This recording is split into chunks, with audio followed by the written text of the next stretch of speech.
Hey, are you hungry? Yeah. Well, today we're learning what happens to food when you eat it.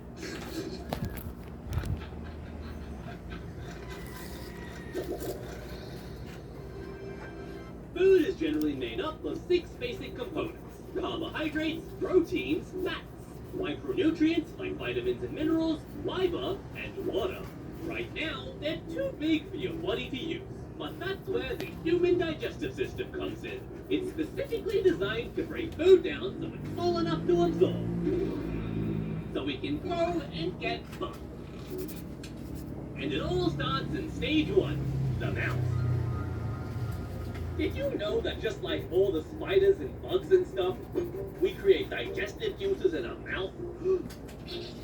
Saliva contains enzymes, which are special biological molecules that speed up chemical reactions. And in this case, they act like scissors. They lock onto their targets and then snip them into smaller pieces. But enzymes only work on exposed surfaces, so chewing your food into smaller pieces first creates more surface area to attack, making digestion much faster. In the mouth, the enzymes target carbs and fats. And by the end, the food is mushed into a slimy, semi-solid blob.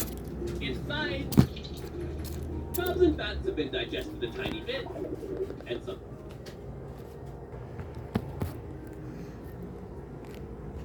micronutrients are broken away from the food blob.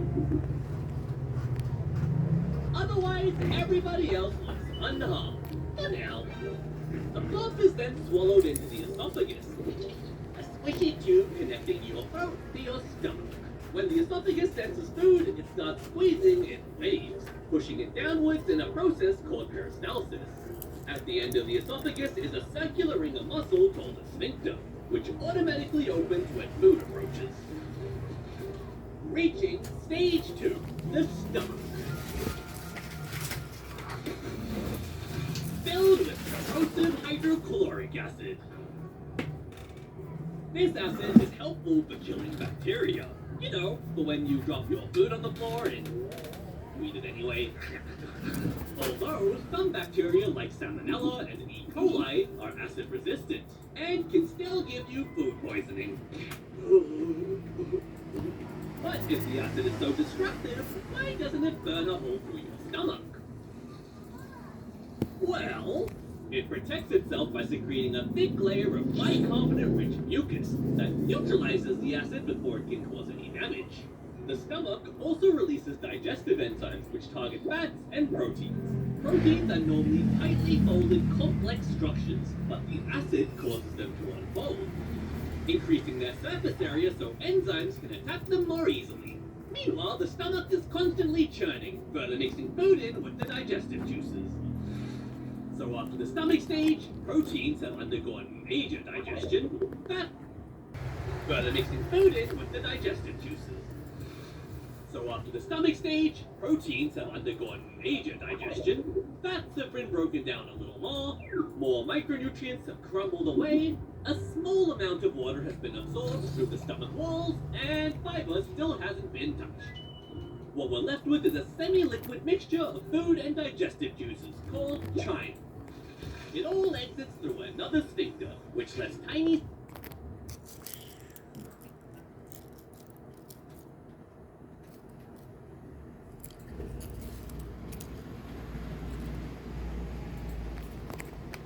squirts through while keeping larger undigested bits behind. Which leads us to stage 3, the small intestine. Part 1, duodenum. The small intestine is split into 3 main parts, and the duodenum is the first and shortest section.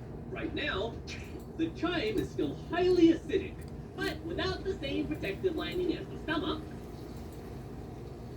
That's where the pancreas comes in, squirting bicarbonate-rich fluid that neutralizes the acid. It also releases a whole bunch of digestive enzymes that do some serious work on the carbs, proteins, and fats.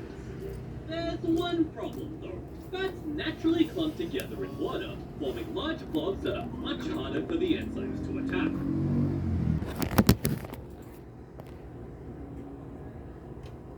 You can see this yourself if you mix some oil and water together. The oil blobs separate evaporate and float to the top. And that's where the gallbladder comes in. Sweating bile that breaks up the fat blobs into thousands of tiny droplets in a process called emulsification. And this time, to mix things up more, the duodenum uses segmentation contractions as well as peristalsis. By the end of this stage, the chyme is thoroughly mixed up, and digestion is well underway.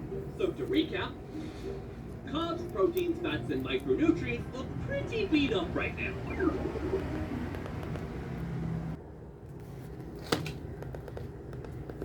Mixed up, and digestion is well underway. So to recap, carbs, proteins, fats, and micronutrients look pretty beat up right now. Fibers looking flawless as usual, and water has actually increased because of the addition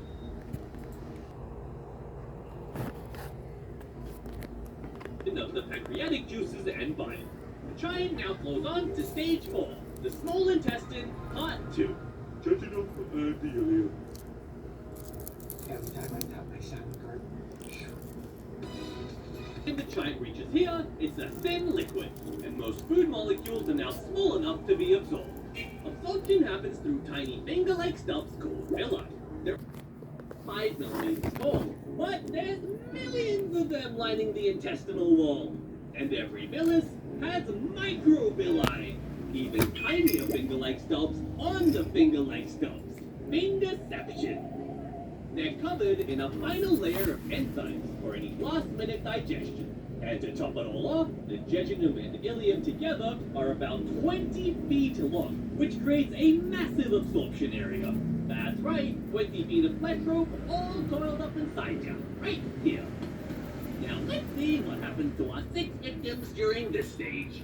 But first, thanks to Genshin Impact for sponsoring this video. If you thanks for sponsoring this video.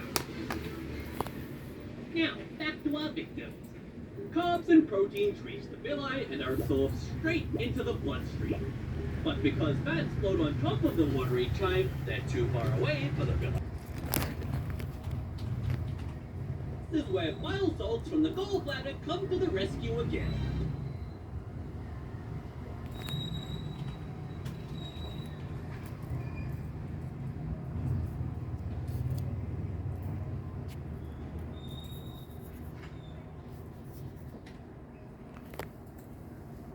They surround the fat molecules,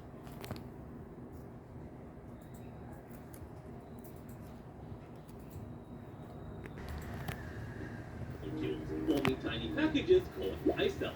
Now, with the fats hidden safely inside, the micelles can swim through the liquid and deliver them straight to the villi to be absorbed into the lymphatic system. With cream and fat-soluble ones going to the lymphatic system, hitching a ride with their fat buddies. Some water is absorbed at the stage 2, and because fiber is indigestible, it passes through without any absorption. It typically takes 2 to 6 hours for the food to travel through the stage, before eventually reaching stage 5, the large intestine, also known as the colon. The remaining material now has very little nutritional value, and is very stinky. The colon's main job is to absorb most of the remaining water, so your body can reuse it somewhere else. By the end, only about 10% is left. The colon is also home to trillions of bacteria, collectively known as the gut microbiome. That might sound crazy, boosting so much bacteria in your body, but these are mostly good bacteria. They boost your immune system by crowding all the bad bacteria out. They produce essential vitamins and amino acids for your body to use, and they can even break down some fiber that the body can't digest on its own, producing substances that keep your gut healthy. But there's still plenty of fiber that neither your body nor the bacteria can break down, so it passes through the colon mostly unchanged. Although it seems like it barely did anything this whole journey, fiber actually played a very important role the entire time.